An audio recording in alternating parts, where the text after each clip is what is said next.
4 വയസ്സ് മാത്രമുള്ളപ്പോൾ വിശുദ്ധ കൊച്ചുത്രേസ്യ ഒരു സ്വപ്നം കണ്ടു. ആ സ്വപ്നം ഇങ്ങനെയായിരുന്നു. ഒരു ദിവസം രാത്രി ഉദ്യാനത്തിലൂടെ കൊച്ചുത്രേസ്യ നടക്കുന്നു. ഒരു വൃക്ഷത്തിൻ്റെ ചുവട്ടിൽ ഒരു കുമ്മായി വീപ്പയുണ്ട്. ആ കുമ്മായി വീപ്പയ്ക്ക് മുകളിൽ ഭീകരരൂപികളായ 2 കുട്ടി പിശാചുകൾ. അവർ അസാമാന്യ മെയ് വഴക്കത്തോടെ നൃത്തം ചെയ്യുന്നത് കൊച്ചുത്രേസ്യ ശ്രദ്ധിച്ചു. ആ 2 കുട്ടി പിശാചുകൾ അവരുടെ തീ പാറുന്ന കണ്ണുകൾ കൊണ്ട് കൊച്ചുത്രേസ്യയെ ഒന്ന് തുറിച്ചു നോക്കി. കൊച്ചുത്രേസ്യയെ തുറിച്ചു നോക്കിയ പാടെ അവർ കുമ്മായി വീപ്പയ്ക്ക് മുകളിൽ നിന്ന് എടുത്ത് താഴേക്ക് ചാടി വളരെ പെട്ടെന്ന് ഓടി അടുത്തുണ്ടായിരുന്ന ഒരു അലക്കുമുറിക്കകത്തേക്ക് പ്രവേശിച്ചു. കൊച്ചുത്രേസ്യ എന്ത് ചെയ്തു? അവരുടെ പിന്നാലെ ഓടി.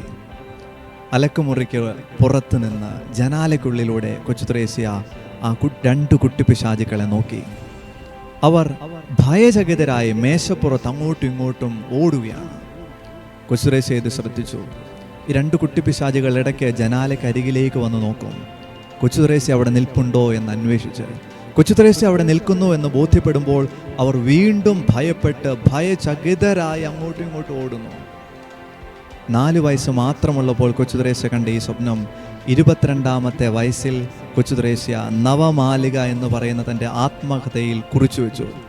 അത് കുറിച്ചു വെച്ചിട്ട് അവൾ ഇങ്ങനെ കൂട്ടിച്ചേർക്കും: 4 വയസ്സ് മാത്രമുള്ളപ്പോൾ ഞാൻ കണ്ട സ്വപ്നം 22ാമത്തെ വയസ്സിലും എൻ്റെ ഉള്ളിൽ അവശേഷിക്കുന്നു. കാരണം ദൈവം ഒരു വലിയ രഹസ്യം എന്നെ പഠിപ്പിക്കുന്നു.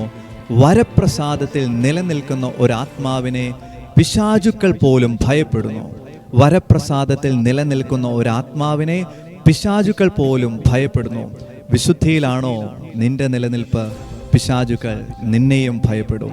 ജ്ഞാനത്തിൻ്റെ പുസ്തകത്തിൻ്റെ 5-ാം അധ്യായത്തിൻ്റെ 19ാമത്തെ വാക്യം വിശുദ്ധിയെ അജയ്യമായ പരിചയാക്കും. ഈശോ അനുഗ്രഹിക്കട്ടെ.